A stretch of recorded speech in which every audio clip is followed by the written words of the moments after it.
some few pertinent things that are prevailing in our midst. I'll be talking about one, our level of literacy when it comes to adjusting to the contemporary affairs, more so on Bunge members and the leadership of Bunge La Mwananchi, Kenya. One, at one point, based on the scenarios that are prevailing, it has come to a sense of us wondering where we belong. Are we a social justice movement, or we are acting as the opposition unit?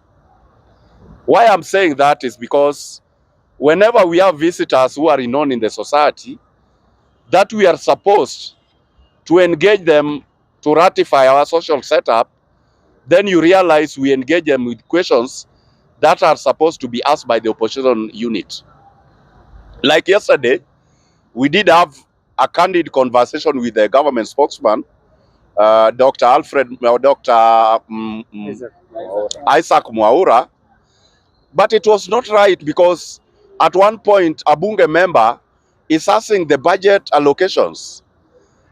So you talk of a setup that should be viable, yet yourself, socially, you are not above board. We have guys there who are young, intelligent, exposed, but then they don't have opportunities. As a social justice movement, before we engage the leadership about the welfare of others, we need to engage the government about the welfare of the membership. We have some young guys who are still employable. We have young guys who engage on programs of the government to get stipends they can perform. Like the docket of Alfred Mutua, the docket of the docket of Mwaura, I mean. I'm sorry, I did work with Mutua for a long time. That's why many a times I pronounce him so much. The docket of Dr. Mwaura, it is about information dissemination on government position. So meaning, at one point, what I expect Bunge members to ask, how are they going to be participate, or how is the program under that docket is going to be participatory kusudi the public can get information of the position of the government in terms of delivery and challenges. The same is applicable with the leadership of Bunge La Mwananchi.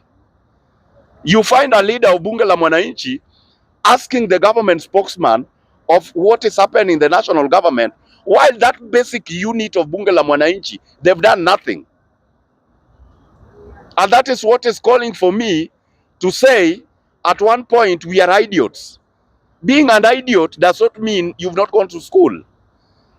We have idiots who got a very good time to go to school. We have them in the name of professors. We have them in the name of degree holders. We have them in the name of PhD holders.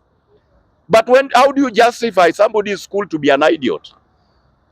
You'll justify that by then you find somebody who is schooled or is cultured, who is given opportunity to lead. Whenever there's a threat with the road network, you get potholes kwa barabara. Instead of these guys working to fix the road networks kwa barabara, they buy four-wheel drive vehicles. So fine, you bought a four-wheel vehicle. How is this person who cannot afford a car going to manage that road? Whenever they get a challenge with the security, they hire private securities. You will get them going for farms of the Canada like Kadak world. They go like the Fargo of US.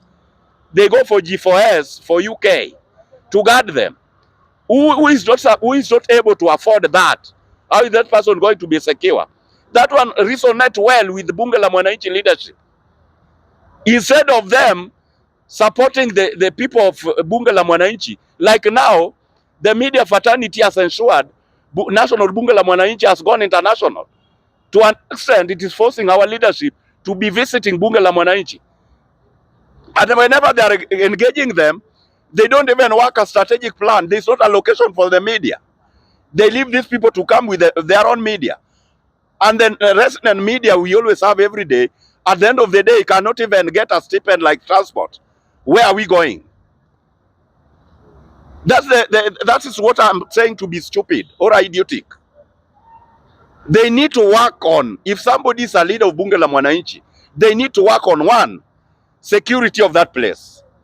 They need to work on two, social welfare of the membership. They need to work on three, the media fraternity. Let the media fraternity uses their resources when we don't have a visitor. But whenever a serious visitor comes in, let them be budgeted for. Now, how would we consider the leadership that is there? Not all of them are bad, but men and women who are leading Bunge La Mwananchi must be above board. Because how will we remember them? You realize history at times helps form the basis of how we reason. We get legacy based on history. Like, for example, when I talk about leadership ya Bunge La Mwananchi, I remember vividly the leadership of Mzee Ojayo, Diana, Sitanda. And now, the person who is above board is Mheshimiwa Gaucho. Gaucho is one person, in case he has opportunities, he will come and share with Bunge members. But we've come up with a crop of leadership. The best they can do is to take our guys to what? To BNBs. When they go and lobby for funds, they take that funds there, they use it, then they come here. The only thing they do for members, they brag about their outfit. I think the leadership of Bunge, whoever is there or whoever is intending to be there, let them give us some legacy on history. Like today, I'm a very proud man of history. Even if I pick only one, the first man who went to the moon, Armstrong, in 1969, he landed there, and exactly at 0269 GMT, he gave a statement by so saying, a man live for life for one step, and a giant live for a generation. So that's an history that when I depict, I feel happy in my heart because he did something.